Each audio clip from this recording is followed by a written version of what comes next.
네, 안녕하세요. 자, 진짜 이제 얼마 안 남았네요, 그죠? 이제 한 달 남았는데, 자, 이번 사순환 때는 뭐 헌법에 이어가지고,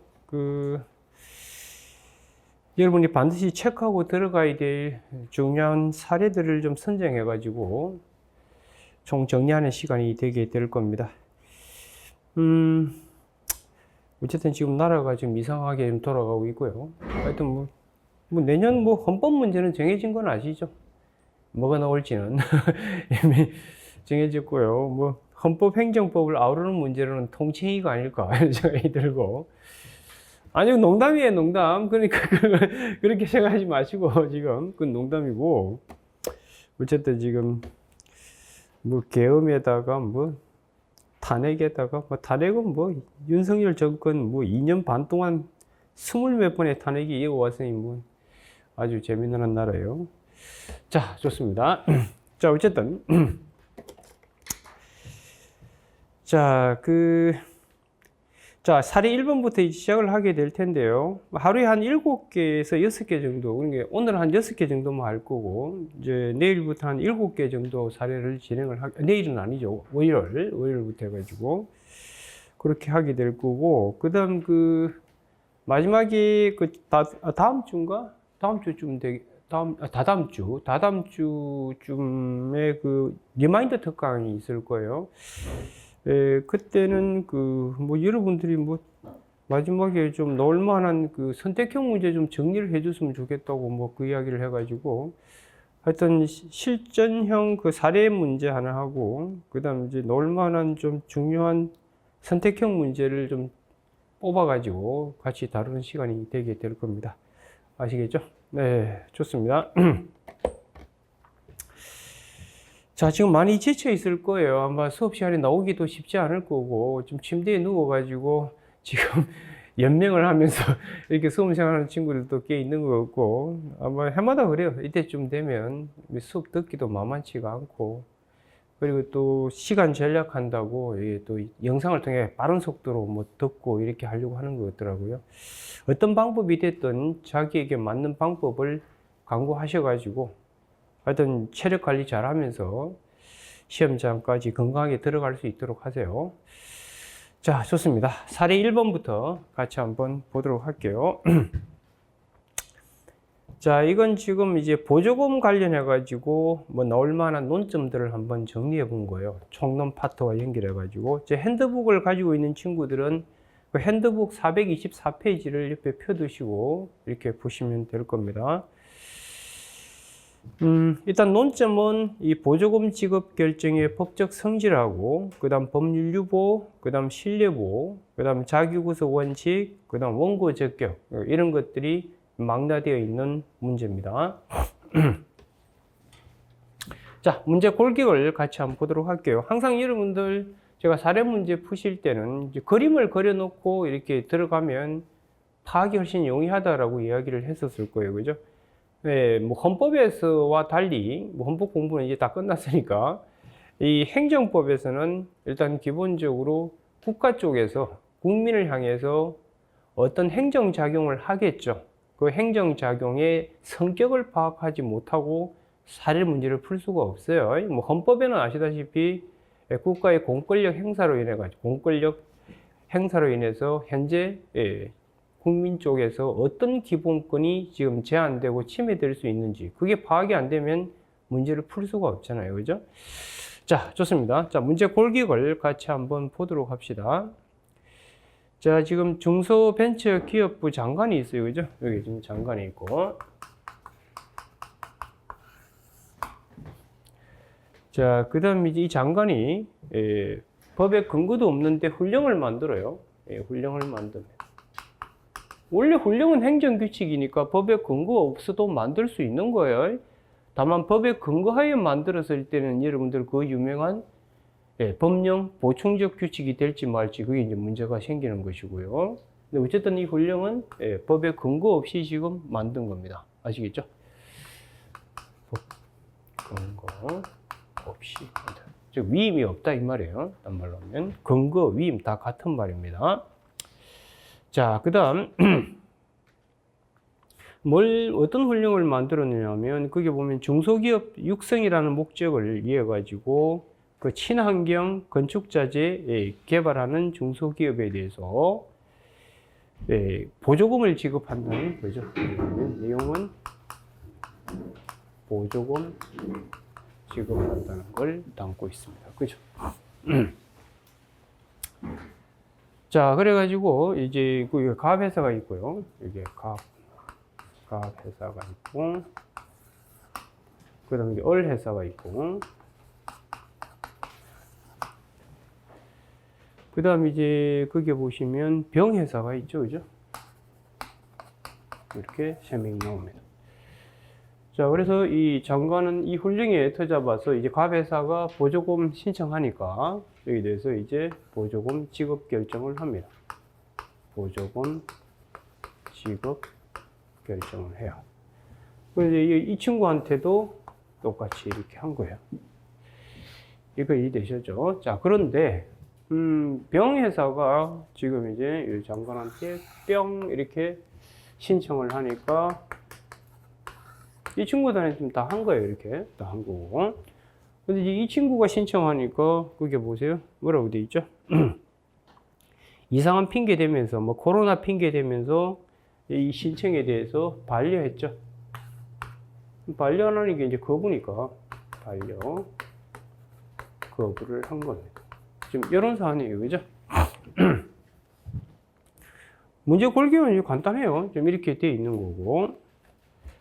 자, 그다음 첫 번째 물어본 것이 뭐냐면 그 중소벤처기업부 장관의 보조금 지급 결정의 법적 성질을 한번 검토해 보라고 그랬어요, 그죠? 그럼 이 사례에서 지금 문제가 되는 것이 이 보조금 지급 결정, 이게 행정작용이잖아요. 그래서 행정법에서는 사례 문제 출발이 이 설문에 나와 있는 이 행정작용의 법적 성질을 파악하지 못하고는 문제 풀 수가 없어요. 그럼 일단 이 보조금 지급 결정의 법적 성질을 물어본 겁니다. 법적 성질. 자, 법적 성질은요, 일단 크게 두 개를 쓰는 게 기본입니다. 첫째, 우리 행정작용 중 소속이 어딘지. 그 정확하게 구체적 소속을 정하기 어려우면 그건 행정행위 내지 처분인지만 검토하면 돼요. 알겠어요? 그 다음 두 번째 검토해야 될 게 뭐냐면 기속인지 재량인지 그걸 하는 거예요. 그래서 이 첫 번째는 이게 여러분들 구체적인 소속을 밝히는 거예요. 구체적 소속을 밝혀야 돼요. 예를 들면 여러분들 이게 뭐 허가인지 뭐 특허인지 이런 걸 밝히고요. 이걸 밝히기가 좀 애매모호하다. 그럴 때는 뭐냐면 이게 행정행위인지 행정행위 내지는 아니면 처분인지 이런 걸 이제 밝혀내면 돼요. 이해가 되셨을 거고요. 그 다음 두 번째는 이거 기속인지 재량인지 이걸 이제 밝혀내셔야 돼요. 감 잡았어요, 여기까지? 네, 좋습니다. 촬영은 괜찮아요? 버틸만 해요, 지금. 기침도 나오고 지금 여러분들 버틸 수 있을지가 좀 걱정이긴 합니다. 자, 그러면 이제 이 문제를 풀기 위해서 이 핸드북 가진 친구들은 좀 참고해서 보시기 바라고요. 일단 이 문제가 나오면 일단 이 보조금이 뭔지는 좀 이해를 하셔야 되겠죠. 이해를 하셔야 되고, 그 다음 주어진 참조 조문을 활용해 가지고 여기서는 이제 구체적으로 보조금 지급 결정이 허가인지 특허인지 이건 가리기가 쉽지가 않아요. 쉽지가 않은데 어쨌든 이게 행정행위 내지 처분인가 이걸 가려낼 수는 있는데 행정행위 내지 처분이기 위해서는 여러분 헌법에도 배웠다시피 헌법의 공권력 행사 불행사가 헌법소원의 대상 적격이잖아요. 그때 제가 공권력의 행사인가 아닌가를 따질 때 여러분들 일반론에 뭘 쓰던가요? 어떤 국가작용이 공권력 행사이기 위해서는 그걸 요건으로 해서 상대방의 기본권에 직접 영향을 미치느냐 미치느냐 이게 핵심 포인트라고요. 똑같아요. 여기도 이 보조금 지급 결정이 있으면 이걸 통해 가지고 일반 국민 즉 상대방 국민에게 어떤 일방적으로 권리 의무의 변동을 처리하느냐 안 하느냐 이게 핵심 포인트예요. 자, 그걸 이제 여러분들이 포섭하기 위해서 주어진 참조 조문을 활용하셔가지고 여러분들이 답안을 써내려 가셔야 되는 거예요. 자, 그 참조 조문 잠시 한번 보실까요? 그 보조금 관리에 관한 법률이 있죠. 보조금법 돼 있고요. 그 제1조 목적이 나와 있고, 그 다음 제2조에 보조금에 대한 정의가 나와 있습니다. 그죠? 그 다음 16조에 보시면 보조금의 교부 신청이라고 돼 있을 텐데, 그게 이제 보조금 교부 받으려는 자는 이제 신청을 하도록 돼 있고요. 그 다음 17조에 보시면 보조금의 교부 결정이라고 돼 있죠. 거기에 보면 이제 교부 신청서가 제출됐을 때 다음 같은 것을 고려해가지고 교부 여부를 결정한다고 돼 있죠. 그죠? 그럼 이제 누가 일방적으로 하는 거죠? 협의해서 하는 게 아니라 국가 쪽에서 일방적으로 결정을 하고 있다는 걸 우리가 알 수가 있는 거예요. 자, 그런 것들을 감안을 좀 하셔야 됩니다. 자, 이런 것들이 이제 좀 이따가 뭐 할 때도 써먹을 거냐면, 그거 좀 이따 보도록 하고. 어쨌든, 이 보조금 지급 결정 같은 경우는요, 이 결정에 대해서는 이 논의를 떠나가지고 구체적인 논의가 있으면 그걸 답안에 쓰셔야 돼요. 항상 특수 논의가 있으면 특수 논의를 반드시 쓰셔야 된다고. 그런데 이 보조금 지급 결정을 처분으로 볼지 안 볼지에 대해서는 이에 대해서는 학설 대립이 있어요. 학설, 판례, 검토 이게 따라 붙으시. 우리 판례는 행정행위로 보고 있거든요. 예, 그걸 이제 답안에 쓰는 게 포인트예요. 알겠어요? 이제 핸드북에도 들어 있으니까 그걸 참조하시고요. 결국 이제 이 학설에서 학자분들이 이게 있는 조문을 끌어와 가지고 자기들의 논거로 제시하고 있다는 걸 여러분이 보시면 되는 겁니다. 알겠어요? 네, 좋습니다. 자, 그 다음 재량인가 기속인가 하는 것은 여러분들, 참고로 여러분들 이 참조 조문에 있는 이 보조금법이 있잖아요. 이 보조금법은 보조금 지급에 관한 근거 조항이 아니에요. 그렇게 해석하지 않습니다. 학자분들이. 지급에 대한 근거 조항이 아니고 지급한다 했을 때 그 지급 신청, 그 다음에 지급 결정 절차를 규율하는 법이에요. 그러니까 이게 보조금 지급에 대한 근거 조항이 될 수는 없다는 걸 아셔야 됩니다. 이 보조금 지급 결정에 대한 근거 조항이 근거법이 보조금법이 아니라는 거예요. 이게 보조금법이 사실은 아니에요. 아니지만 결정 과정에 여러 가지 국가의 일방적 행위가 들어가게 됩니다. 이게 이제 법률 유보 관련해 가지고 보조금 지급 결정이 법에 없어요. 보조금법에 없으니까 지금 이제 이 훈령에 의해서 한 건데 이게 이제 문제거리가 되기도 한다는 걸 아시기 바랍니다. 자, 어쨌든 자, 예시 답안을 같이 한번 볼까요?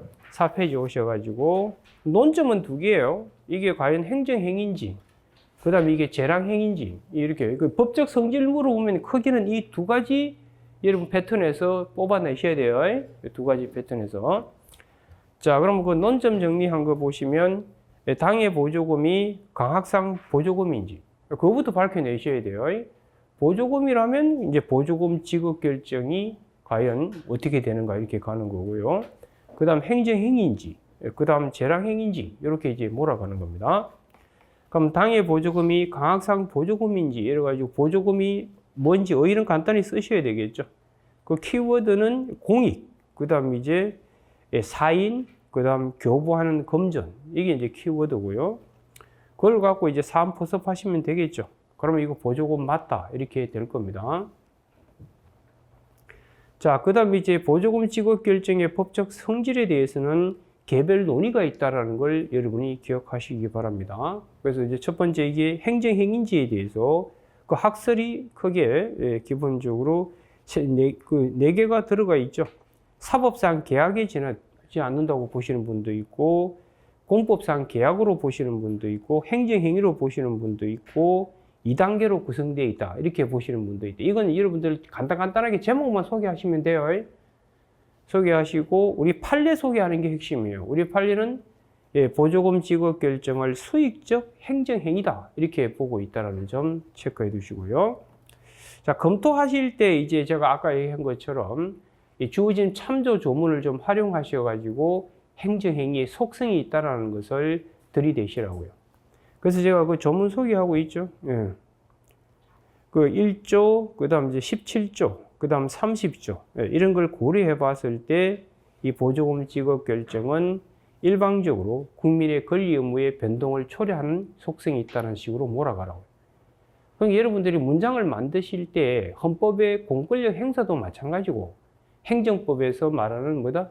처분 내지 행정행위의 개념도 유사하다 이 말이에요. 둘 다 어차피 그 어떤 행위로 인해서 그게 상대방 국민의 기본권 내지 권리 의무에 지적 영향을 미치느냐 안 미치느냐 이게 핵심 포인트예요. 자, 그 다음 이제 재량행위인가 아닌가 이거는 이제 뭐 일반론 간단히 쓰시고요. 구별 기준 이거는 약방의 감초죠. 그럼 우리가 기본적으로 그 방금 설명한 것처럼 보조금 지급 결정의 직접 근거법은 이게 아니에요. 보조금법이 아니니까 그럼 뭐 가지고 판단해야 돼요? 성격 갖고 판단해야 되죠. 그러면 기본적으로 이 보조금은 개인이 이익을 위해 부여하는 돈이에요. 공익 달성하려고 주는 돈이에요. 국가 경쟁력 제고라든지 뭔가 공익을 실현하기 위해서 좀 잘할 것 같은 사람에게 그걸 부여하는 거라고요. 그럼 공익 도모성이 강하면 제가 어디로 가라고요? 재량으로. 그 다음에 이제 그 기본권 회복성이 강하면 예, 그건 기속으로 이렇게 몰아가라고 그랬잖아요. 그래서 제가 그 사안포습에서 공익 등을 더 고려하는 예, 그런 측면. 그리고 또 침익이 아니라 또 뭐지? 이건 또 수익적이죠. 그럼 침익은 기본적으로 기속으로 가는 게 기본이고요. 수익은 대체로 어디로 간다고? 재량으로 가게 될 겁니다. 예, 그렇게 해서 사안포습을 하시면 돼요.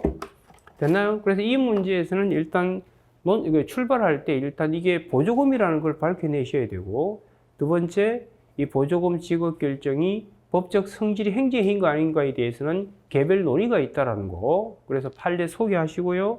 사안 포섭하실 때는 주어진 참조 조문 활용하셔가지고 행정행위가 맞다는 식으로 몰아가라고요. 그 다음에 이제 재량행위가 아닌가 부분은 성격 갖고 판단을 하시면 되는 것이고요. 됐나요? 네, 그렇게 하시면 돼요. 자, 그 다음에 이제 두 번째 문제인데.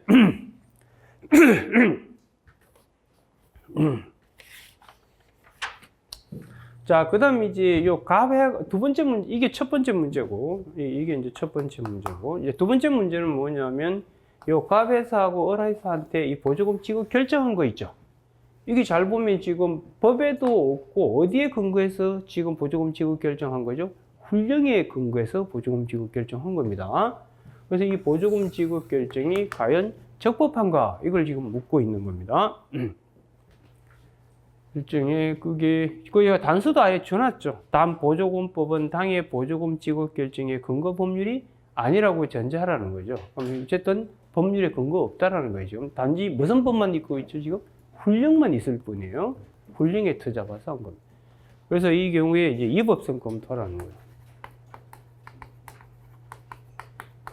그럼 위법성 검토하는 것은 행정법은 여러분들 네 가지 각도에서 검토하면 되잖아요. 그죠? 그래서 주체, 내용, 그 다음 절차, 형식 이 네 가지 각도에서 판단하는 거고, 그 다음 내용은 다시 법률 유보하고 그 다음 법률 우위 이렇게 나누시면 되잖아요. 그죠?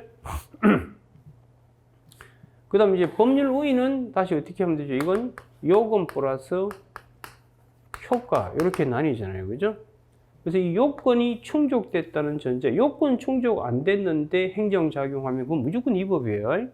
그럼 요건이 충족됐나 안 됐냐와 관련해서 이제 중요한 논점 중에 하나가 판단 여지가 이제 문제될 수 있는 거고요. 여기서는 판단 여지가 문제가 될 수 있는 거고, 그 다음에 이제 효과 부분도 이제 반하면 안 되는데, 이 효과가 결국 법이 기속으로 돼 있을 수도 있고 재량으로 돼 있을 수도 있겠잖아요. 그죠? 근데 기속일 때는 법에 정해진 효과대로 안 하면 무조건 위법이 되는 것이고요. 이해가 되죠? 그래서 법이 정한 대로 안 하면, 기속일 때는 법이 정한 대로 하면 바로 위법이고, 재량은 다시 재량에 뭘 검토해야 되죠? 한계 검토를 해야 되잖아요. 그죠? 이 한계를 벗어났는지 안 벗어났는지 이걸 따지는 거죠. 여러분들 뭐 헌법에서는 맨날 그 국회 입법 재량의 한계를 벗어났는지 안 벗어났는지 이걸 따지는 경우들이 있잖아요. 똑같아요, 어차피. 입법 재량의 한계. 그래서 여러분들 헌법에서 뭐 과잉금지 원칙부터 여기 다 입법 재량의 한계라고. 이 한계도 똑같아요. 이 한계가 이제 이게 바로 이런 한계 검토하는 것이 여기서 행정의 일반 원칙, 비례 원칙부터 뭐 신뢰 보충 원칙 이거 따지는. 신뢰도 다 비례예요. 그래서 공법은 다 뭐 가지고 처리한다고? 비례 원칙 갖고 다 하는 거예요, 사실. 가임금지. 이해가 되고요. 그 다음 이제 법률 유보는 뭐냐, 이렇게 하셔야 돼요. 법률 유보는 일단 첫 번째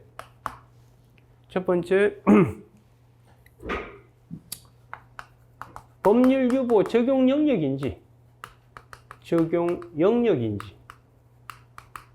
법률 유보는 법률 의혹과 달리 항상 적용되는 게 아니잖아요. 적용 분야가 어디까지인가 논란이 있잖아요. 물론 행정기본법은 이번에 몇 년 전에 만들어진 행정기본법은 중요사항 유보서를 반영하고 있죠. 그죠? 침익적일 때 무조건 법률 유보 적용되는 거고, 그렇잖아요. 그 다음에 이제 나머지 부분은 중요하냐 안 중요하냐가 포인트가 되게 될 겁니다. 자, 어쨌든 그 다음 두 번째, 법률 유보 적용 영역이다. 만약에 적용 영역이 아닌 경우에는 법에 근거 없이 했다 해서 법률 유보 위반은 될 수가 없는 거라고요. 그런데 법률 유보 적용 영역이다. 그러면 이제 그 다음 찾아야 될 게 뭐냐. 그럼 법이 있는가 이걸 찾아야 돼. 그럼 법이 존재하는지. 법 존재 여부. 이때 이 법은 국회가 만든 법률 플러스 그 다음 법규 명령을 이야기하는 거예요. 그러니까 행정규칙은 근거가 될 수가 없는 것이고 이렇게 풀어나가는 거예요. 그러면 이 문제 같은 경우도 지금 이 보조금 지급 결정이 위법해요 이렇게 물었잖아. 그러면 주체는 문제될 거 없다. 절차도 항상 설문에 언급 없으면 문제될 게 없는 것이고, 여러분 헌법에서는 절차를 하지 않고 뭐라고 그래? 적법 절차 이렇게 부르는 거라고.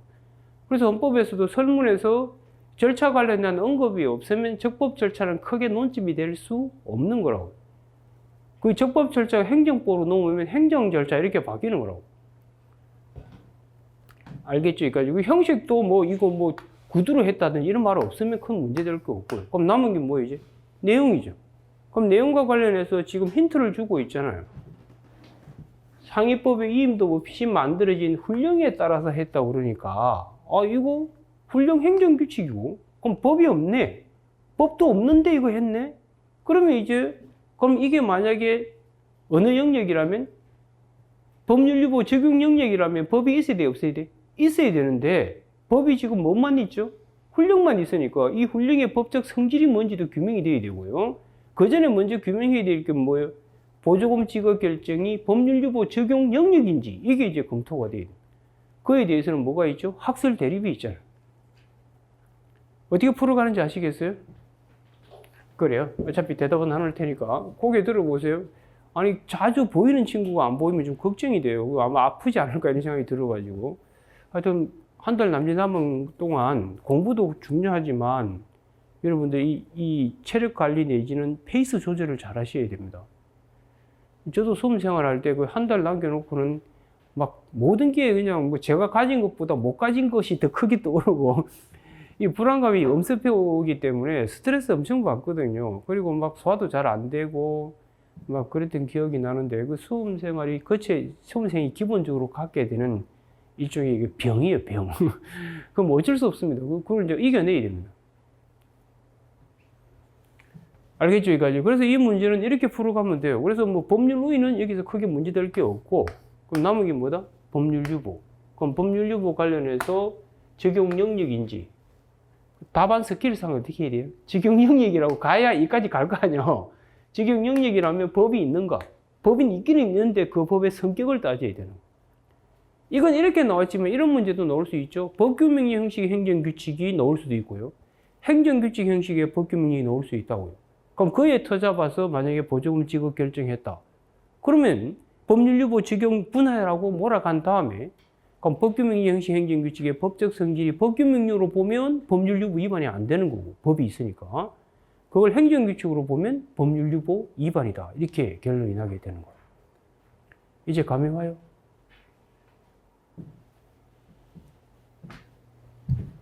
자, 그렇게 푸는 거예요. 하여튼 이게 헌법도 그렇고 행정부도 그렇고 거의 공식화되어 있다고요. 그 공식을 수학 공식처럼 딱 틀이 잡히면 이제 게임 끝나는 거예요, 공법은. 그 안에 내용물은 제가 소설 쓰라고 했죠. 그 내용물 채우는 걸 크게 신경 쓰지 말고 이 논리 전개 과정이 이게 현출만 돼 있으면 합격 점수는 무조건 나온다고. 됐죠, 여기까지. 자, 좋습니다. 자, 그걸 전제하고 이제 보도록 합시다. 자, 그러면 제가 예시 답안을 어떻게 써내려가는지 보시라고. 제가 이 예시 답안을 만들 때 그냥 만드는 게 아니라 이 설계도 속에서 만든다고요. 그럼 어떻게 답을 이렇게 쓰죠? 이게 아니고 감동받을 것도 없어요. 이게 틀만 알면 그냥 이렇게 답이 써지는 거라고. 그걸 논리 전개, 논리 체계라고 하는 거예요. 그것만 알면 그냥 끝나는 거예요, 그냥 공법은. 자, 볼게요. 설문이에 대해서. 자, 논점 정리한 거 한번 볼까요? 자, 주체, 절차, 형식상의 하자는 없다고 보인다. 이렇게 한 줄 쓴 거예요. 그럼 결국 어디로 몰아갈 거예요? 내용으로 갈 거라고. 그럼 내용 중에서 법률, 유보가 논점이 될 거라는 걸 이제 끄집어내려고 이렇게 하는 거라고. 자, 그래서 다만 내용상 하자와 관련하여 법률에 근거 없이 훈령이라는 행정규칙에 근거하여 보조금 지급 결정을 하였는 바 법률유보 원칙 위반이 문제가 된다. 이렇게 눈을 띄워놓은 겁니다. 그래서 이와 관련하여 보조금 지급 결정이 법률유보 원칙의 적용 영역인지 이거 보세요. 순서대로 그대로 가잖아요. 지금 이게 쭉 그대로 내려가잖아요. 그럼 적용 영역이라고 했었을 경우에 과연 이 훈령이 여기서 말하는 법에 들어오느냐 이 말이에요. 법이 존재하냐.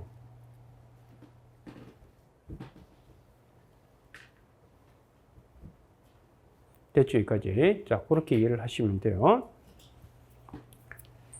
자, 그러면 이제 법률유보 원칙 위반 여부 해놨죠? 그래서 일반론 쓰셔야 돼요. 그 법률유보 원칙이 뭔지, 그 행정권 발동의 개별적인 법률의 근거가 있어야 돼요. 이런 헌법에도 법률유보 배웠어요, 안 배웠어요? 배웠잖아요. 똑같아요. 어쨌든 공권력 작용, 처분도 공권력이고, 그리고 여러분들 훈령이든 뭐 행정규칙이든 뭐든 다 공권력 작용인데, 특히 행정규칙은 공권력 작용은 아니죠. 법규성이 없을 때는. 하여튼 국민에게 어떤 영향을 미치게 되면, 그게 특히 치명적일 때는 당연히 어떻게 해야 돼요? 예, 그 뿌리 자체가 어디에 두고 있어야 된다? 법률에 뿌리를 두고 있어야 되는 거예요. 이게 만약에 훈령이 법규성이 있다고 하면 어디에 뿌리를 두고 있어야 돼요? 법률에 뿌리를 두려면 법률로부터 뭘 받아야 돼요? 위임, 근거를 받아야 돼요. 이 근거를 딴 말로 위임이라고 하잖아요. 위임. 알겠어요? 예, 그렇게 돌아가는 거예요. 자, 그래서 일반론 쓰시고요. 그 다음에 2번 보실래요? 법률유보의 범위. 이 과거에는 이제 학설 대립이 팽팽하게 뭐 있고 이랬었는데 지금은 줄치라고 끝내야 돼요. 뭐만 소개하셔도 되죠? 행정 기본법 8조 소개만 하셔도 되는 거라고요. 알겠어요. 그 8조에 뭐라고 되어 있죠? 중요사항 유보설이죠. 그럼 한번 물어볼게요. 그러면 어떤 행정작용이 중요한 작용인가 아닌가를 어떻게 판단해야 돼요? 알 수가 없지. 케이스 바이 케이스지. 그러니까 분야별로 개별적인 뭐가 있겠어요? 학설 대립이 있는 것들이 나오게 되는 거예요. 그럼 이 보조금 지급 결정은 중요한 사항이 아니에요? 보기 나름이지. 그러니까 견해 대립이 나오지. 안 그럴까요? 그렇다고 말해주세요. 이게 평상시에 공부를 할 때 그렇게 하셔야 된다고요. 그러면 이게 탁탁탁탁 맞아 떨어져 갑니다. 신기할 정도로. 자, 그러면 법률유보 범위는 그렇게 간단하게 쓰세요. 행정기본법 8조 활용하셔가지고. 그래서 제가 그 뭐라고 되어 있어요? 그 부분에 세 번째 줄 보세요. 구체적인 사안별로 판단할 수밖에 없다라는 거야. 그렇다면 급부행정은 도대체 어떻게 되는 거야? 이 급부잖아요. 돈 주는 거잖아요. 빵 주는 분야잖아요. 그럼 급부 분야에도 과연 법률유보가 적용되느냐? 이 문제가 되는 거야. 이게 받는 사람 입장에서만 본다면 법률유보가 사실 문제될 필요가 없다고. 빵 주는데 좋잖아. 그런데 경쟁자 입장에서는 안 좋을 수 있는 거라고. 이 경쟁회사들인데 이 친구들한테 보조금 주고 이 친구한테 보조금 안 주게 되는 순간 이 친구한테는 수익적일지 모르지만 이 친구한테는 뭐가 될 수 있죠? 경쟁에서 뒤처지게 되니까, 그러니까 악영향을 초래할 수도 있기 때문에 법에 근거 있어야 되는 거 아닐까 이렇게 되는 거고. 또 그렇다 하더라도 그걸 떠나서라도 국가가 빵 가지고 장난칠까 봐 법에 없이도 마음대로 하게 하면 빵 가지고 장난칠 수 있거든. 그래서 그런 걸 감안해 가지고 여러분들이 학설을 정리하세요. 그래서 거기 보면 적극설, 소극설, 그다음 뭐 제한적 법률근거 필요설이 그거라고. 기본은 필요 없지만 어떤 경쟁자에게 안 좋은 영향을 미친다든지 이럴 경우에는 법에 근거 있어야 되는 거 아니에요 생각하는 거예요. 오케이? 네, 그렇게 하시면 돼요. 그래서 검토 및 사안의 경우는 칠판 보세요. 답안 스킬상 여기까지 가려면 보조금 지급 결정에 뭐가 적용된다고 해야 돼? 법률유보 적용되는 분야라고 해야 그 다음 쓸 거 아니야. 그렇다면 법이 있어요? 법이 있기는 있는데 그게 뭐예요? 훈령이잖아. 그럼 훈령의 법적 성질을 검토해서 오리지널 행정규칙이라면 그건 법이 아니잖아요. 그럼 법률유보 위반이다. 이렇게 되는 거로. 그렇다고 말해주세요. 이게 논리 전개 과정이에요. 재밌지? 아니, 그건 여러분이 두리뭉실하게 공부했는지 모르지만 이게 탁탁탁탁 맞아 떨어지는 거라고. 헌법도 그렇게 돼 있었잖아요. 딱딱딱 맞아 떨어진다니까. 그게 공식화 돼 있다고. 그걸 모르고 그냥 두리뭉실하게 하면 돌아서면 깨끗해지는 게 공법이라고요. 가장 두리뭉실한 과목이라서 그래요. 알겠죠? 여기까지. 자, 좋습니다. 그렇게 하시고요. 자, 그러면 이제 결국 법률 유보가 필요하다면 그 다음 법이 있어야 돼, 없어야 돼? 있어야 되겠죠. 그럼 법률 유보에서 말하는 법이 뭔지에 대한 의미를 간단히 쓰시라고요. 그건 당연히 뭐다? 법률하고 법규명. 그거거든. 그럼 그렇다면 이 중소벤처기업부 훈령의 법적 성질이 과연 오리지널 행정규칙인지 아니면 뭐다? 법규명령인지 그걸 가려내야 되는데 힌트는 딱 주어져 있잖아요. 뭐가 없이 만들었어요? 위임도 없이 만들었으니까 오리지널 행정규칙이지 뭐. 그럼 결국 답 나왔죠? 그럼 무슨 원칙 위반이다? 법률유보 원칙 위반으로 결국 이건 위법하다. 이렇게 결론이 나게 되는 겁니다. 됐나? 여기까지 그렇게 풀어가시면 되고 이제 세 번째 문제 보도록 할게요. 자, 이제 여기서 가장 배 아픈 친구가 누구예요? 병이잖아요. 이 친구들은 보조금 지급받았는데 이 친구 못 받았으니까 그럼 잠깐 제가 헌법 강의할 때도 얘기했지만 여러분이 이 친구라는 전제하에서 헌법도 쳐다보고 행정부도 쳐다보라고. 그럼 이 친구 입장에서 쳐다보면 배가 아프지. 왜 나만 미워해? 이거지. 이럴 수도 있는 거예요. 이렇게 쭉 잠깐 여러분들 평등 원칙하고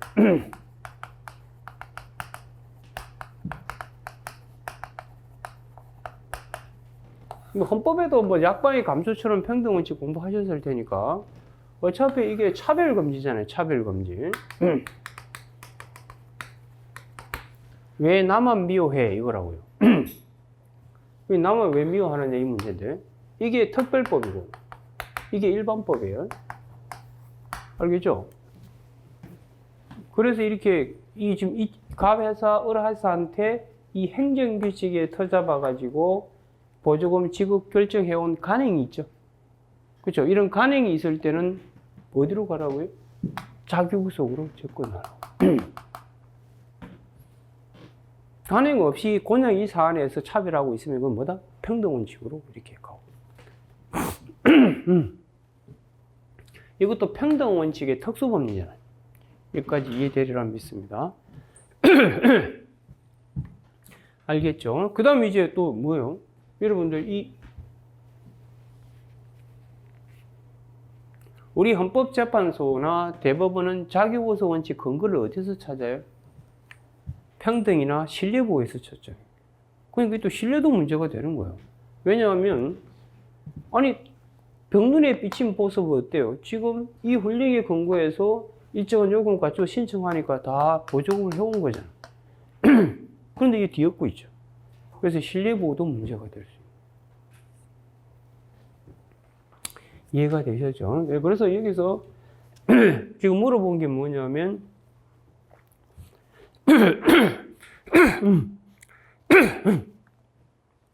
그 병회사는 훈령에 따른 모든 요건을 구비하여 보조금 지급 신청을 했음에도 불구하고 이를 반려한 것은 위법하다고 주장하고 있다.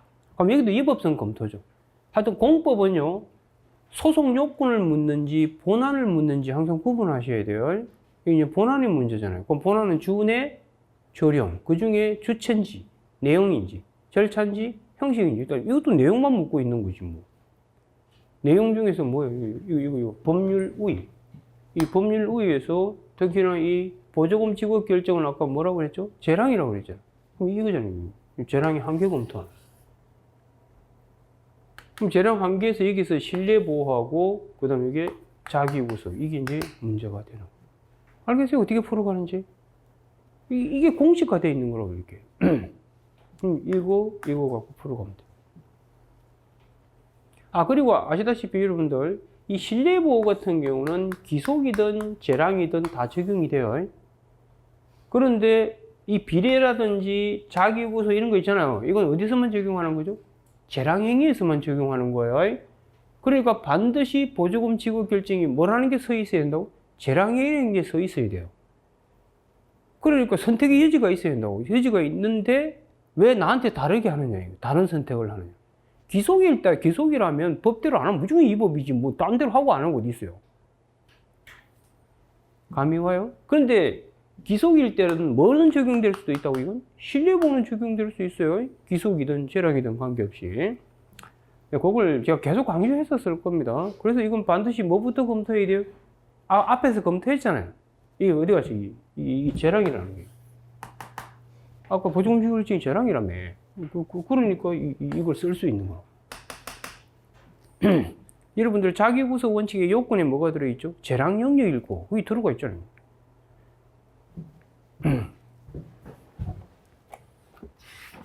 여기까지 이해됐다 치고, 자, 그럼 봅시다. 그럼 소속이 어딘지 아시죠? 지금 이 문제의 소속은 어디라고? 법률 우위 안에서 이게 지금 요건이 아니라 뭐? 효과가 뭐로 돼 있다? 재량으로 돼 있고, 그럼 재량에 뭘 검토하는 거라고? 한계. 그 한계 검토에서 한계를 위반했는지 아닌지. 헌법에서도 여러분들 기본권을 제한하고 그 기본권 제한의 한계를 벗어나면 기본권 침해가 되잖아요. 그 한계에 벗어나느냐 아니냐 판단하는 대표적인 척도가 뭐예요? 과잉금지 원칙이죠. 그게 비례 원칙이잖아요. 신뢰보호도 다 비례 원칙이 들어가 있잖아요. 신뢰보호의 마지막에 따지는 게 뭐예요? 공익과 사익을 저울에 달잖아요. 그게 비례 원칙이잖아요. 아, 그리고 일단 여러분들 이 신뢰보호라든지 자기구속, 평등 이 세 가지는 반드시 한계가 따라 붙는다는 거.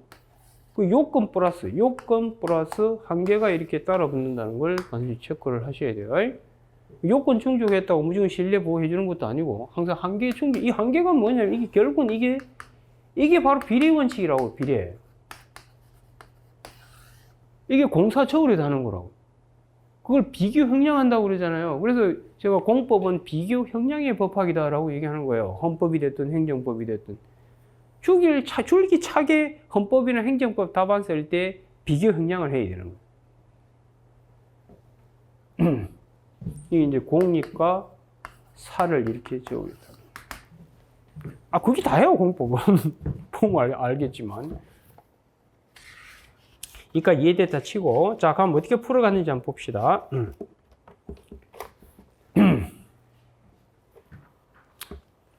자, 설문 3에 대해서 논점 정리한 거 한번 볼게요. 병주장의 타당성 여부와 관련해서 주체 절차 형식, 이거 문제될 게 없다라는 거예요. 다만 내용상 하자 관련하여 재량의 한계, 이게 내용상 하자 중에 뭘 따지는 거? 법률 우위, 그 중에서도 효과가 지금 뭐로 되어 있죠? 재량으로 되어 있으니까 그 재량 한계 검토하는 거. 우리 여러분들 입법자가 법률을 만들어 가지고 이 법률을 만들어서 국민의 기본권을 뭐 하는 거죠? 이렇게 침해하잖아요. 그렇죠? 그래서 이 법률을 만들 때 일정한 한계가 있다. 이걸 입법 형성권의 한계라고 한다고요. 이 한계의 가장 대표적인 게 뭐라고? 이게 과잉금지라고. 그래서 이 한계를 벗어난 법률을 갖고 국민의 기본권을 제한하게 되면 이 제한은 뭐로 바뀌는 거라고? 침해로 바뀌는. 이게 헌법의 기본 메커니즘이라고요. 이해가 되리라 믿습니다. 어쨌든 내년 여러분 후배들은 아주 색다른 공법의 세계를 맛보게 될 겁니다. 이 헌법 행정법의 어떤 하나의 체계가 어떻게 돌아가는지를 아마 맛보게 되지 않을까 싶습니다. 됐나요, 여기까지? 자, 좋습니다. 자, 그러면 이제 목차 순서대로 먼저 신뢰보호 위반 검토했고요. 그 다음 뭘 검토했죠? 자기구속 원칙 위반을 검토한 겁니다. 자, 그럼 먼저 신뢰보호 원칙에 일반론 쓰는 건 하도 많이 쓰셨을 거예요. 어의, 근거는 급하면 안 쓰셔도 되고, 그 다음 어의, 요건, 한계까지는 반드시 쓰셔야 돼요. 이거는 한계까지 있다. 이 한계는 딴 말로 하면 뭐예요? 공사 저울에 다는 거라고요. 그래가지고 포섭은 여러분이 하세요.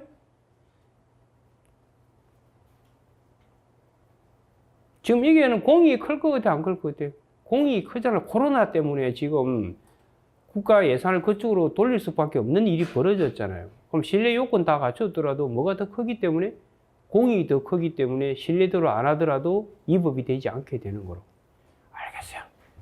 사정의 변경이 생겼잖아요. 사정 변경이, 여러분들 그 행정부에서 말하는 사정 변경은 중대한 공익적인 이유가 생겼다라고 생각하면 바꿔서 읽으면 되는 거예요.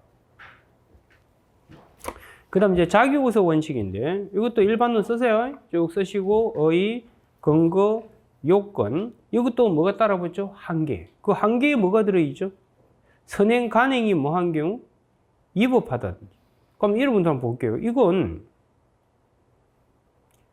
두 가지가 문제될 수 있어요. 이 선행, 간행도 문제가 돼. 이 답안에 제가 현출을 안 한 거였는데, 지금 잠깐 보세요. 이건 보세요. 지금 이 장관이 이 갑을한테 보조금 지급 결정해온 이 간행은 적법이에요, 위법이에요? 그걸 위법이라고 판단했잖아요. 법률 유보 원칙에 반해서 위법이 된 거잖아요. 그럼 위법을 나한테도 갖게 해달라고 할 수 없다. 그 부분도 이게 표출이 돼야 돼요. 보면 이제 사안 포섭한 거 한번 볼게요. 나머지는 문제될 거 없고요. 그럼 자기구속 원칙도 그 한계 두 가지 보실래요? 선행 간행이 위법한 경우. 그 다음 사정 변경으로 선행 간행과 동일하게 할 수 없는 중대한 공익상 요청이 이 공익상 요청이 생긴 건 맞죠? 그리고 더 나아가서 뭐도 이 문제가 될 수 있다고요? 선행 간행이 뭐? 위법하다고까지 할 수 있는 거로. 이해가 되셨어요? 무슨 말? 언급은 안 했습니다만 선행 간행이 뭐 하기도 하다고? 위법한 경우이기도 하다.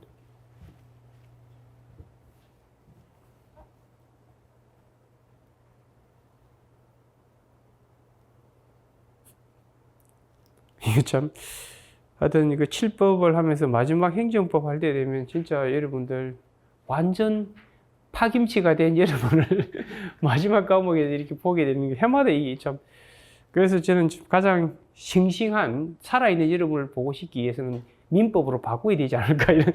민법이 1순위죠. 1순위가 쭉 돌아가니까 마지막 이제 7번째 순서가 행정법이니까 아마 지칠 대로 지쳐가지고. 이까지 이해하셨나요? 예, 그래서 여기서 자기구속에서, 한계 부분 관련해서는 두 개가 문제될 수 있어요. 첫 번째, 선행 간행이 뭐다? 위법할 수 있다는 거. 선행 간행이 위법일 수 있다는 거. 두 번째, 이제 사정 변경이 생겼죠. 중대한 공익이 생긴 거. 이해가 되셨어요? 됐고. 자, 그 다음 이제 네 번째 문제를 보도록 합시다. 자, 병회사는 중소벤처기업부 장관의 갑회사 등에 대한 보조금 지급 결정에 대하여 제소기간 내 간할건이 있는 행정법원에 중소벤처기업부 장관을 필요로 취소소송을 제기할 수 있나. 이렇게 지문을 만들어 놔면 일단 제소기간은 지켰다는 뜻이고요. 간할건도 갖췄다는 것이고. 아시겠죠? 그 다음 피고도 충족됐다는 뜻이에요. 웬만하면. 그럼 이제 소송 제기할 수 있는가 물어봤으니까 이게 결국 뭐예요? 소송 요건을 묻는 거죠. 소송 요건을 갖춰야 소 제기할 수 있잖아요. 그러니까 이건 소송 요건 문제구나. 그럼 지소송 소송 요건 8가지 있잖아요. 그 중에서 이게 뭐가 논점이 될까요? 지금 병이 지금 뭐에 대해서 다투죠? 이 갑회사 등이 한 이 보조금 지급 결정을 병이 지금 이걸 다투려고 하잖아요. 그럼 이 처분의 상대방이에요? 제3자예요? 제3자. 이게 여러분 헌법에서 배웠던 자기 관련성이잖아요. 그러니까 결국 이 병에 뭐가 문제에 대해서 원고 적격이 논점이 될 수밖에 없는. 이해가 되셨죠? 무슨 말인지. 자, 근데 이 원고 적격인데, 원고 적격 어떻게 찾아가죠? 일단 일반론 쓰시고요. 일반론 쓰시고 사안포섭 하실 때 어떻게 하라고요? 이 보조금 지급 결정 때문에 어디가 병회사가 이것 때문에 침해받을 수 있는 게 뭔지를 체크하셔야 되고, 그것이 이 보조금 지급 결정의 근거법 관련법에 의해서 보호되고 있으면 뭐가 되는 거예요? 사익 보호성이 있어서 원고 적격이 있는 거예요. 이게 헌법에서는 자기 관련성에서는 제3자일지라도 직접적 법적 관련성이 있으면 인정하겠다고 그러잖아요. 그게 그 말이라고요. 똑같은 말이에요, 똑같은. 감이 와요, 여기까지? 자, 그런데 이건요, 한번 물어볼게요. 여러분, 보조금 관련법은 지금, 잠깐, 여기서 병회사가 이 보조금 지급 결정 때문에 침해받을 수 있는 사익이 뭐예요? 공정 경쟁이 사라져요. 경쟁업체들은 보조금 받아서 이제 신나지잖아요. 그럼 이게 공정 경쟁이 문제가 되는 거예요. 공정 경쟁이. 이게 사익이라고. 그럼 이 사익이 이 보조금 관련법이 보호하느냐 이거죠. 잠깐, 한번 물어볼게요. 공정하게 경쟁을 하게 하려면 국가는 어떻게 하면 돼요? 가만히 있어야죠, 오히려. 보조금을 주면 안 되지. 적절히 경쟁하게 내버려둬야 그게 공정 경쟁이잖아요. 어떤 사람 편들면 안 돼. 편드는 게 보조금이라니까요. 쉽게 말해서 이런 보조금은 국가 복지정책이라고, 기업들한테 복지정책 쓰는 거예요. 이해가 되셨어요? 그러니까 보조금 관련법은 이걸 보호할 일이 없지. 이걸 보호할 사익 보호성이 없다고. 그럼 사익 보호성이 없으면 이걸 끝내면 되는 게 아니고요. 우리가 이 사익 보호의 근거법을 이 처분의 직접 근거법만 가지고 판단해요. 관련법까지 들어가는 건 인정하죠. 근데 어디까지? 헌법의 기본권에서 도출할 수 있느냐, 거기까지 생각하는 거라고. 그럼 결국은 지금 개별 법률에서는 도출하기 어렵거든요. 그럼 이제 헌법으로 간다고. 헌법 안에 보면 직업 선택의 자유가 있죠. 직업의 자유. 15조. 이 직업의 자유 안에 뭐도 있다고요? 공정 경쟁을 보호해야 될 것도 있고. 만약에 공정 경쟁이 확보 안 되면 직업을 선택할 수 없잖아. 그걸 누가 하겠어, 이런 것도. 그래서 이거에 의해서 과연 보호될 수 있겠냐, 이게 문제라고.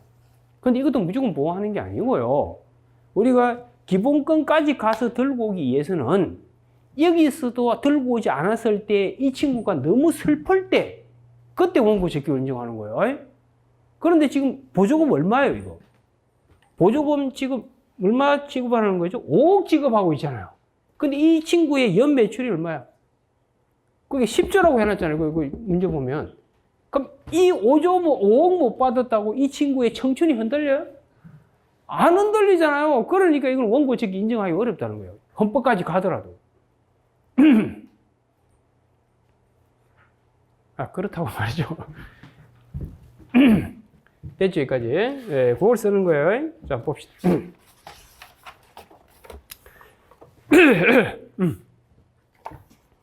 그래서 그 7페이지 보도록 할게요. 설문사에 대해서. 자, 논점 정리.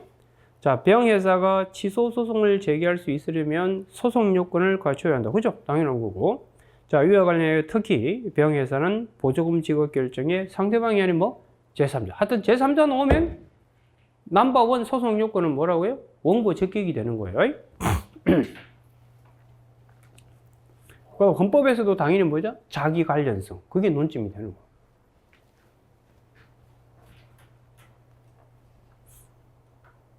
자, 그러면 지소 소송의 소송 요건 일반론을 간단히 쓰셔야 되죠. 쓰시고 쉽게 포섭되는 건 포섭하라고요. 그래서 사안의 경우 해서 제가 쉽게 포섭을 한 거예요. 됐나요? 그럼 그 중에 이제 문제거리만 별도 목차로 뽑아내는 겁니다. 이게 제가 답안 쓰는 스킬이라고요. 그렇게 하면 강약 조절이 되잖아요. 안 되나 봐.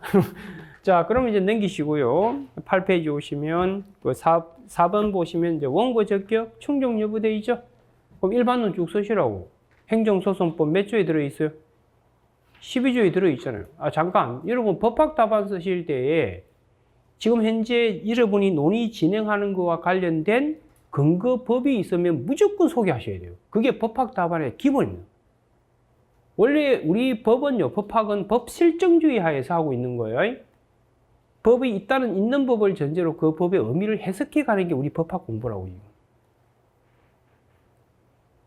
오케이. 추상적인 세계에 떠돌아다니는 게 아니고요. 그러면 우리가 지금 논점이 뭐야? 원고 적격이 논점이라면 원고 적격을 해결할 법적 근거가 마련되어 있잖아요. 행정소송법 몇 조? 12조에. 그 조문 반드시 소개하시고 조문 해석을 해야 된다고. 해석한 것이 이제 법률상 이게 의미가 뭐고, 그 다음 법률이, 여기서 말하는 법률의 범위가 어떻게 되고, 이 법률 범위에 어디까지 들고 가려고 하는데, 이런 문제에서는 기본권까지 가서 사익 보상을 도출하려고 노력해야 된다. 그런데 기본권까지 갔다고 해서 무조건 도출할 수 있는 건 아니고, 이 친구가 너무도 슬플 때만 예외적으로 기본권에서 사익 보상을 도출해서 원고 제기를 인정하는 거라고요. 오케이? 예, 그래서 그 부분 좀 언더라인 하시면, 거기에 그 법률의 범위에서 학설, 판례, 검토 있죠? 그 검토에서 두 번째 줄. 근거법, 관련 법규가 제3자 보호에 침묵하는 경우, 쉽게 말해서 사익 보호성이 없는 경우 이 말입니다. 이 친구의 사익을 보호하는 취지가 개별법에 없더라 이 말이에요. 그럴 경우, 그 다음 키입니다. 그 침해가 중대하고 참을 수 없을 정도에 이른다면 예외적으로 헌법상 기본권 조항에 직접 근거하여 제3자에게 법률상 이익, 즉 사익 보호성을 인정해서 법이 보호하는 이익이 있다 하면서 원고 적격을 인정하겠다는 거예요. 무조건 인정하는 게 아니고요. 이런 특단의 경우에만 인정을 한다는 겁니다. 감이 와요?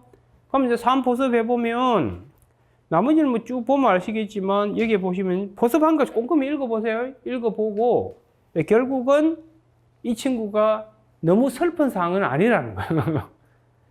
아니, 연매출 10조 되는 기업이 보조금 5억 때문에 왔다 갔다 하면 그 기업은 이미 문 닫아야지, 뭐. 이건 단순히 배가 아픈 케이스라고. 5억도 아깝잖아. 어차피 꽁돈인데, 꽁돈. 아, 여러분들 그 보조금은 뭐로 바꾸고 읽으면 되느냐? 개인으로 따지면 복지하는 거예요, 복지. 이게 사회적 기본권이에요. 됐지? 그렇지. 자, 그러면 이제 1회 모의고사, 1회 사례는 그 정도 설명을 드리도록 할게요. 문제 다 풀렸죠, 이러면? 아, 그러니까 여러분들 이 문제 하나 풀면서 느끼셨을 텐데, 대충 푼 게 아니라고, 이게 어떤 각을 잡아서 이게 탁탁탁 튀어나왔는지를 여러분이 이해를 하시라고요. 그러니까 두리뭉실하게 하면 안 돼요. 나중에 실무 갔어도 마찬가지입니다. 그 소송에서 이기려면 여러분들이 각이 딱 잡혀 있어야 돼요. 그래야 판사가 감동받아서 눈물을 흘린다고. 아니면 여러분 계엄에 끌려갈 수 있다고요. 알겠어요? 정신 똑바로 차려야 돼요.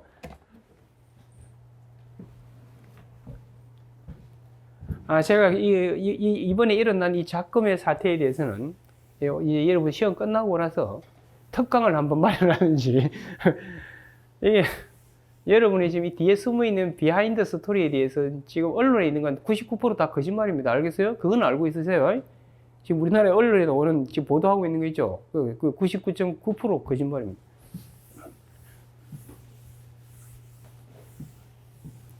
기가 막혀요. 일단 기대하시기 바랍니다.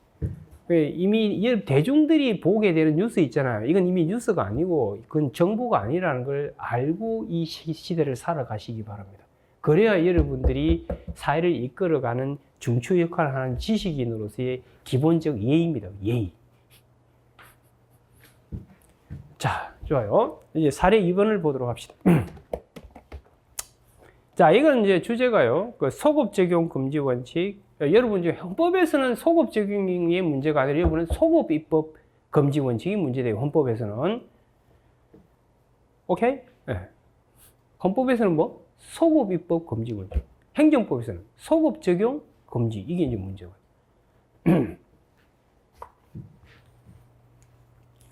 그 다음 신뢰보호 신의성실. 신의성실과 신뢰보호는 밀접히 관련되어 있어요. 거의 유사한 내용이에요. 신의성실이 더 넓은 의미라고 볼 수 있습니다. 그 다음 이제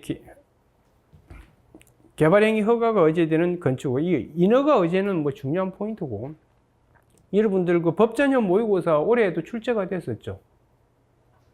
인허가 의제에 대해서. 제가 모의고사를 출제했었잖아요. 그대로 쓴 친구들은 답안을 잘 썼을 거예요. 그 다음에 이제 뭐 비례 원칙, 절차상하자 이렇게 되어 있습니다. 이건 두 개를 묶어서 만든 문제예요. 자, 먼저 첫 번째 문제부터 보도록 합시다. 자, 지금 갑이 있어요. 지금 이 첫 번째 이 부분이 신의성실 원칙이 적용되는 대표적인 리딩 사례예요. 신의성실이 문제가 되는. 신의성실은 여러분 언어로 바꾸면 공동체에 살아갈 때 공동체 상식에 맞게 살아라는 게 신의성실이에요. 그럼 여러분 약속했으면 지켜야 돼, 말아야 돼? 그게 상식 아니야? 그게 신뢰보호지 뭐. 그러니까 이게 신의성실과 신뢰보호는 이게 상호 교차되어 있다고요. 그래서 우리 행정기본법에도 이번에 들어왔잖아요. 이게 들어와가지고 보면 같이 묶여 있어요, 사실. 전체적으로 분리되어 있긴 하지만 연관되어 있다고, 연관되어 있고요. 그 다음 신뢰보호 안에 또 뭐 있죠? 실권의 법칙도 들어가 있고, 이게 다 그거예요, 그냥. 그래서 상식에 맞게 삽시다, 이거예요. 상식이 없으면 할 말 없고요. 자, 그 다음, 이 갑이 있는데, 이 건축법상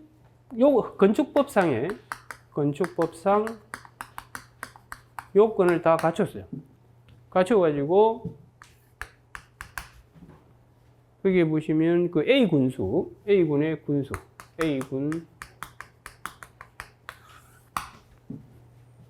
군수에게 건축허가 신청을 한 겁니다.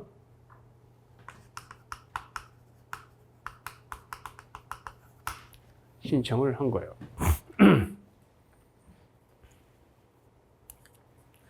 그런데 신청했는데 보통은요, 건축허가는 한 2, 3개월 정도 이렇게 이제 한 소요가 돼요. 그 안에 심사하고 해야 되기 때문에. 그럼 그 안에 처리하면 별 문제 없어요. 그 정도는 공동체에서 기대되는 방식이라고. 이해가 되셨어요? 예. 그런데 이게 계속 지연을 해요, 지연. 이 건축허가 신청했는데 계속 지연을 합니다. 그 핑계가 뭐예요? 뭐 공무원 정기 인사로 업무 공백이 생겼대. 공무원 정기 인사로 그다음에 이제 그 업무 공백 발생. 저들이 뭐 정기 인사 하든 말든 그 왜 국민을 괴롭혀? 그치? 이게 좀 합리적 이유가 있어 보여, 없어 보여? 없어 보이지. 그런 걸 좀 생각하라고. 업무 공백 발생.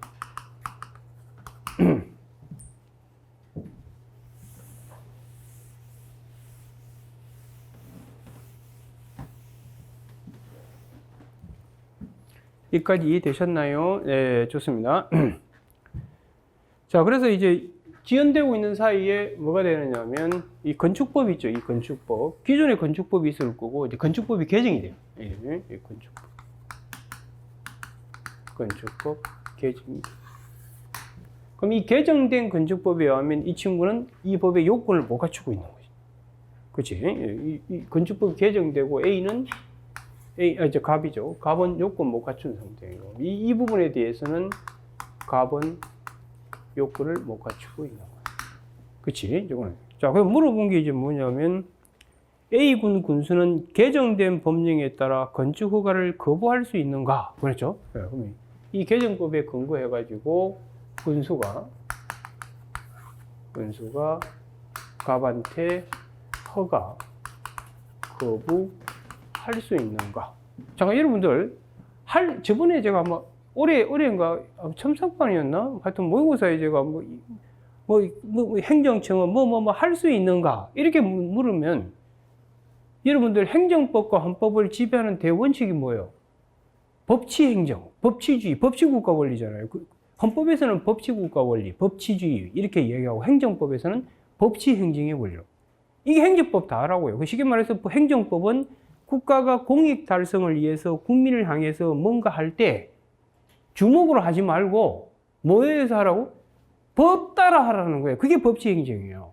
그러면 이 허가도 행정작용이잖아요. 그럼 행정작용 할 수 있기 위해서는 뭐에 벗어나면 안 된다고?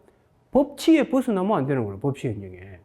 그래서 딴 말로 하면 위법한 행위가 돼서는 안 된다는 거예요. 알겠어요? 그러면 이 허가 거부가 가능하려면 법치에 반하지 않으면 가능한 거라고. 그럼 어떤 법에 거스르게 될 것인가? 이게 문제죠. 그럼 주로 성문법 위반 행정법에서 크게 문제 안 되는 건 무슨 법? 불문원리. 그게 이제 문제가 될 거라고.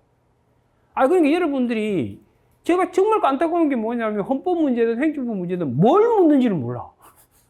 이게 왜 어떤 의미로 쓰이는지를 모르고, 그리고 막 소송 요건 묻는지 본안 묻는지, 본안에서도 어떤 걸 테스트하려고 하는지, 이게 정립이 안 되면 출발을 못 하는 거예요, 출발을. 그래서 행정법을 지배하는 대원칙이 뭐라고? 법치행정의 원칙이라고, 법치. 행정은 법에 따라 하라는.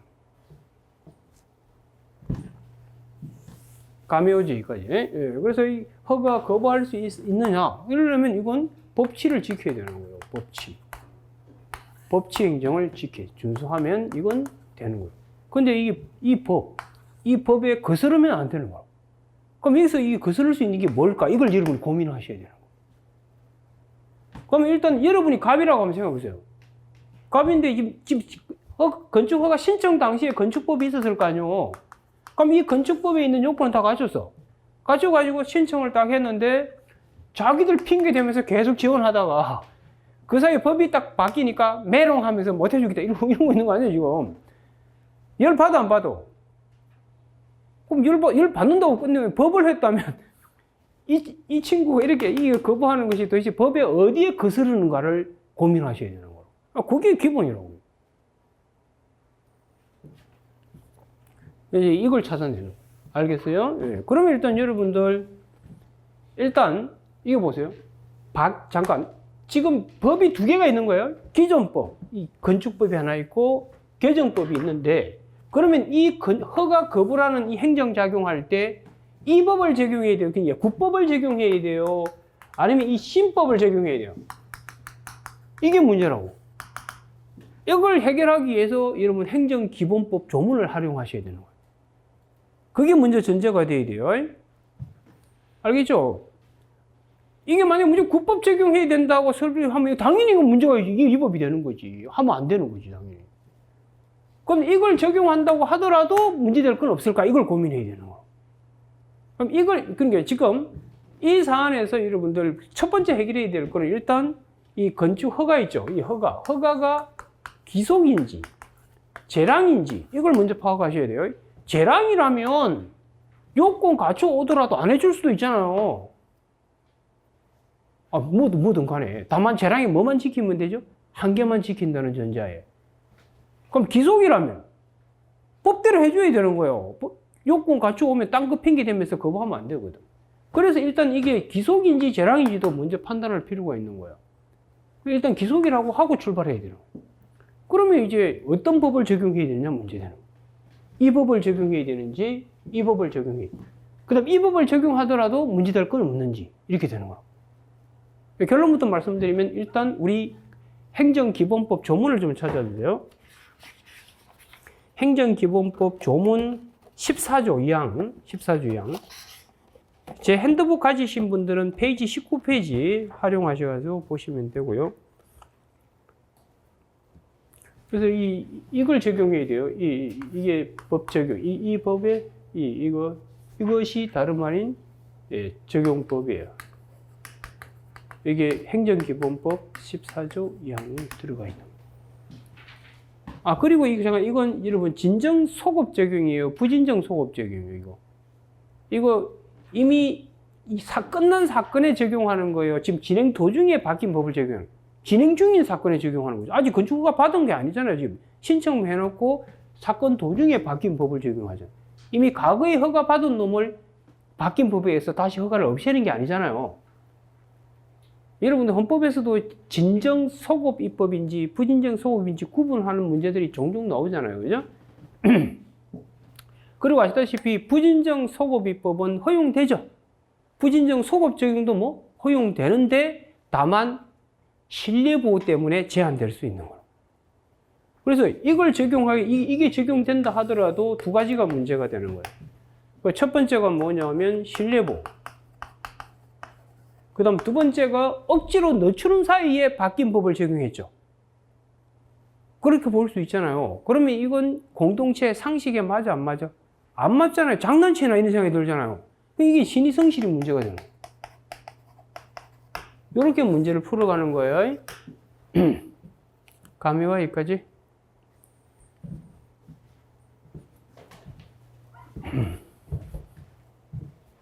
이해가 되는지 모르겠네. 그렇게 푸는 겁니다. 자, 한번 봅시다. 자, 그럼 논점 정리한 거 한번 볼게요. A군 군서의 개정된 법령에 따른 건축허가 거부의 가능성과 관련하여 가능하려면 법치를 지켜야 된다고요. 자, 처분을 함에 있어 기준이 되는 법이 뭐냐? 이건 뭐 가지고 해결하면 된다고요? 행정기본법 14조 2항. 그 다음 개정법령을 기준으로 하더라도 개정법령에 따라서 이 거부하게 되면 또 어떤 법에 저촉될 가능성이 있다? 신뢰보호라든지 신의성실에 저촉되는 거 아닌가? 저촉되면 거부하면 안 되게 되는 거니까요. 그럼 법치에 반하게 되는 거잖아요.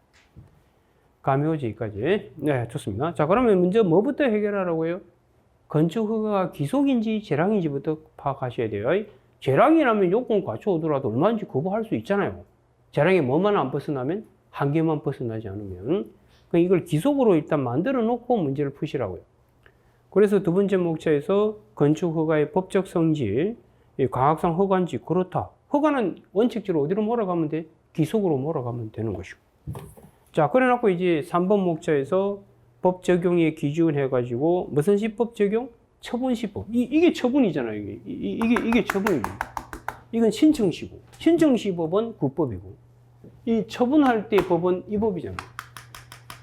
이해가 돼요? 예, 그래서 우리 행정기본법 14조 2항 체크하세요. 체크하시고요.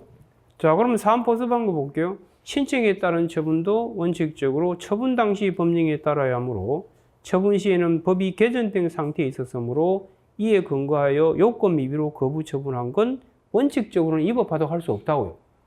그러면 이제 딴 위법이 될 끄떡지가 없는가? 그게 이거라고. 이게 신뢰보호와 그다음 뭐? 예, 신의성실. 이건 이제 부진정 소급 적용이라고요. 예, 지금 이건 이 사례는 결국 부진정 소급 적용. 그리고 14조 2항에도 이게 들어가 있습니다. 14조 2항 전문에 보면 그 14조 2항에 뭐라고 되어 있는지 보세요. 행정기본법에 법령 등의 특별한 규정이 있거나 처분 당시 법령 등을 적용하기 곤란한 특별한 사정. 그게 신뢰보호라고요. 그 처분 당시 법령 등을 적용하기 곤란한 특별한 사정이 있는 경우 그걸 제외하고는 무슨 시법에 의하라? 처분시법에 의하라. 그래서 이 포맷을 정확하게 기억하세요. 그래놓고 이제 써내려가면 되는 거예요. 그래서 그 4번 목차에 보시면 그 개정법령에 따른 거부 처분의 신뢰보호 원칙 위반 여부 있죠? 일반론 쭉 쓰시고 사안 포섭하시고. 오케이? 그 다음 이제 개정법령에 따른 거부 처분의 신의성실 원칙 위반. 이거는 주로 이렇게 늦추는 사이에 이렇게 법이 바뀌었을 때 쓰시라고. 이런 경우가 대표적으로 신의성실 원칙 위반을 문제 삼을 수 있는 경우라고. 감이 왔죠? 여기까지. 자, 그렇게 해서 사안 포섭해서 결론 맺으면 돼요. 자, 거기까지 하고요. 이제 잠시 쉬었다가 설문 2로 넘어가도록 하겠습니다.